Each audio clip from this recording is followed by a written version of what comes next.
I am in high spirits at 1 o'clock in the afternoon after the arrival of my close friend Dr. Satish Jain from Jaipur, who is my teacher, and Dr. Satish Bhandari from Bangalore.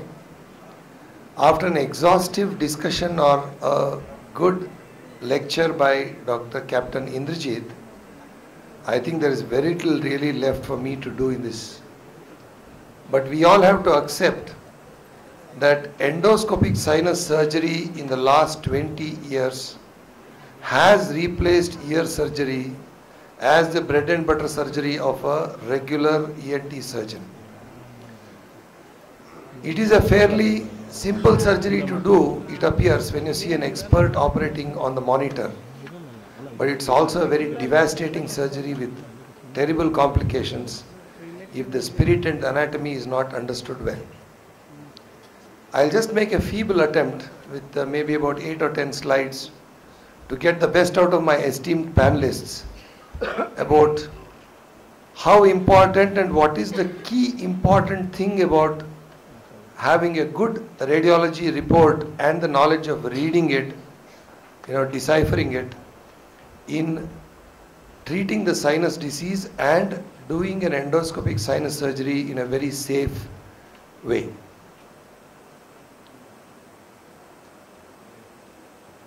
Good morning and a warm welcome to all the delegates and the panelists and the chairpersons to the Garden City, also becoming the Health City now, which was the house of otology for the last 20 odd years, thanks to my esteemed seniors.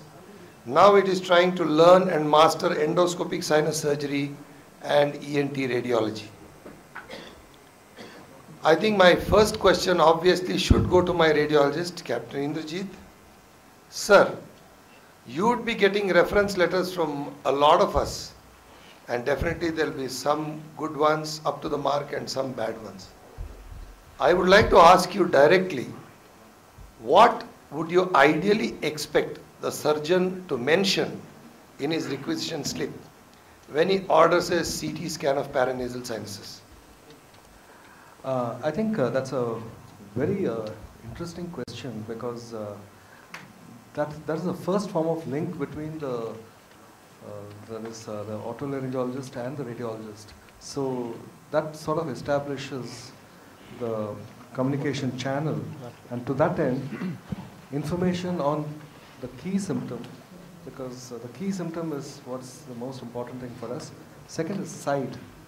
Site plays a very important input for me to report on the case. And third is what is the general trend, what type of operation are you planning, or what are you planning for in the management in the cursory at the first level. These three, then based on these three, I will look into the various structures, variants, and so on, and then come up with a meaningful report. This will be the strategy. Thank you, sir. Now, my question to the second youngest panelist here, Dr. Srinivas Murthy. Dr. Murthy, as far as I know, your hospital, Columbia Asia, has one of the best radiological protocols for CT of the paranasal sinuses. Now, I would like to ask you, what would you expect in the reporting that your radiologist gives you, and going through various reports done at various hospitals, what do you think is lacking?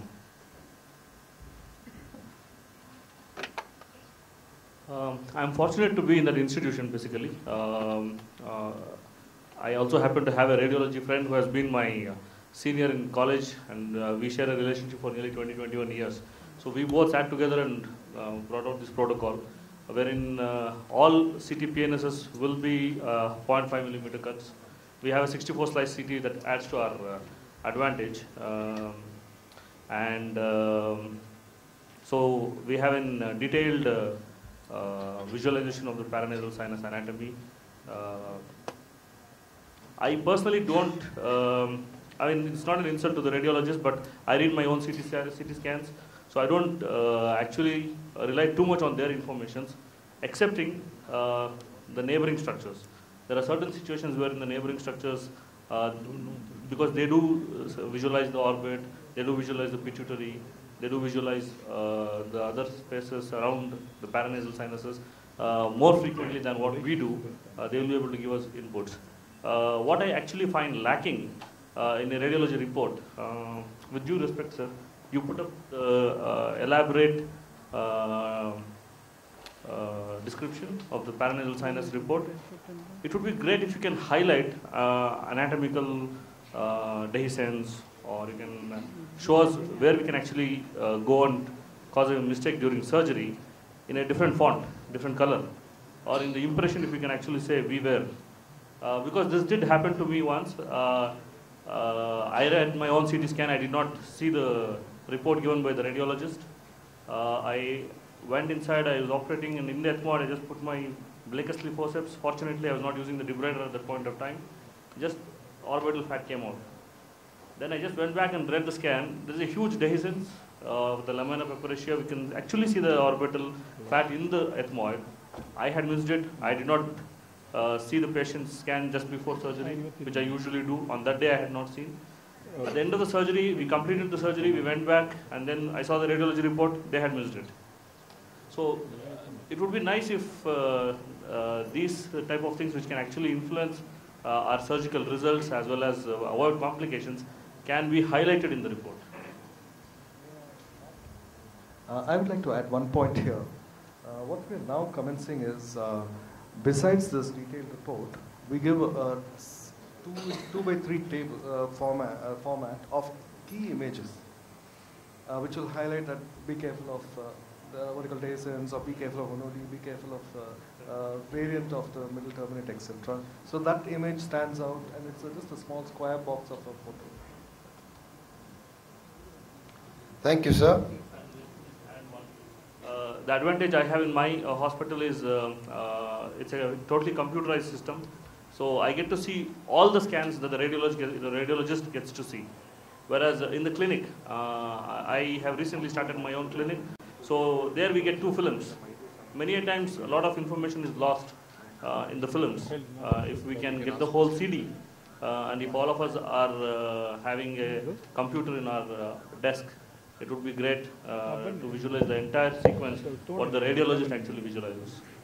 I think that's a very important point, especially for the young ENT consultants. The cost becomes a constraint when you advise a CT scan. Now the biggest problem is that when we order for the films, it is the films which cost. If you were to ask for a CD with the same 1 mm cuts, but only limited cuts on the films, the cost will also come down, and you can use the CT to get a more detailed information at the same cost. It's going to be much more economical. Maybe, but that's more of an exception rather than a rule.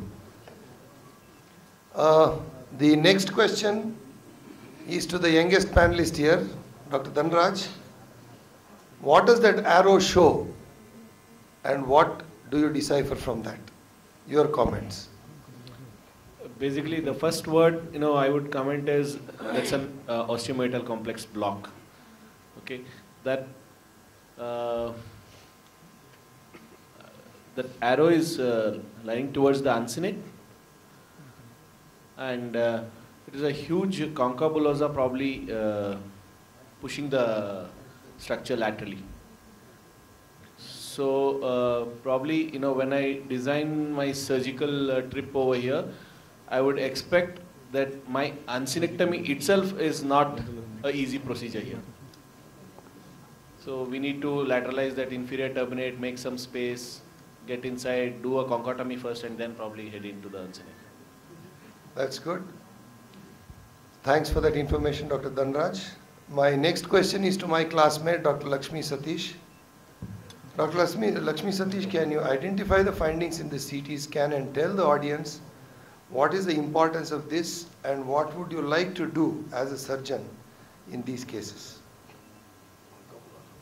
The lowermost arrow shows a rheumatized inferior turbinate.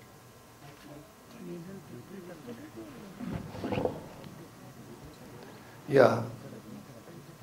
And sinus ostium Yes. is quite lower, located quite on a lower level. Yes. So it is so much closer to the inferior meatus rather Yeah. than the middle meatus. Yes. And the scan onto your left, would you like to comment on that? That looks like a pneumatized septum or a concha bullosa which is pushing the septum Yeah. very much laterally. So what would be the surgery that you would recommend in this? A conchectomy followed by septoplasty if the airway is not adequate.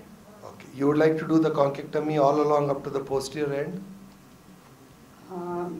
Because it is attached closer to the upper edge is quite close to the ethmoidal roof. Yeah. So I would not go all the way up.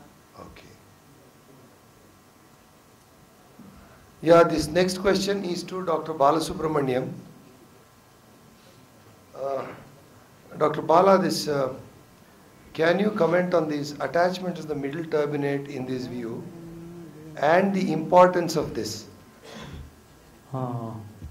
Really, Deepak, I'm not really able to make out this far. Yeah. So the first one, starting from the left side. What is the arrow pointing to? Yeah, that's fine. So the middle turbinate attachment, it's a plain CT, of course. So the middle turbinate attachment is blending towards the ethmoidal roof. Yeah. So if it is in the very anterior cuts, Yes. if it is not going towards, so we don't find a terminal recess out there. So the Yes. attachment towards the ethmoidal roof, you should be careful if you are meddling out Yes. or pushing the middle turbinate medially to make some space to get into the middle meatus. Yeah. The second one, there is some sort of a curved middle turbinate getting attached to the lateral wall of the maxillary sinus, Yeah. medial wall of the maxillary sinus, sorry. Yeah. Probably that's a posterior cut. Posterior cut, exactly. So what does it indicate? So Or what is the usually- landmark, or is it a, Yeah, so usually it is the level of the lateral lamella Correct. or a ground lamella. So Yes. if it is pneumatized or extensively getting attached to the lamina, you should be a little careful. Yes. And the level of the posterior ethmoids it generally indicates. Yes. And So I think it's a line of transformation. yes, between the yes, CT. yes. From the anterior group to the Posterior. posterior. cells. And in the axial cuts again? Axial cuts, the first one is Probably the same. the same, getting attached to the ethmoidal bulla, Yes. the first one. Yes. And the second one, I know the picture is not very clear for you from this Yeah. angle, I think. Can you comment on the picture number 3 from left? yes, On the middle turbinate, any anomaly or any kind of a cell there in the middle turbinate that you can see? third middle. Yeah, the conchal part, the vertical, not the vertical part, the horizontal Yes. part is pneumatized Yes. of the middle turbinate. Yes. So the horizontal parts of the middle turbinate, if it is pneumatized, it's quite symptomatic to the patient.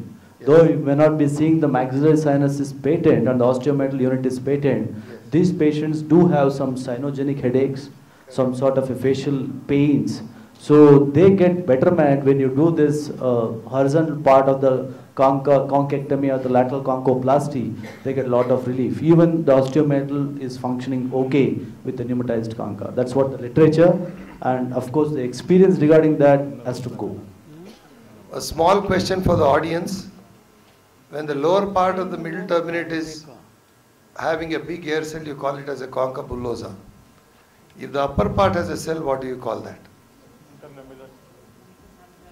One. What else? It's also called as the partial aeration of the middle turbinate.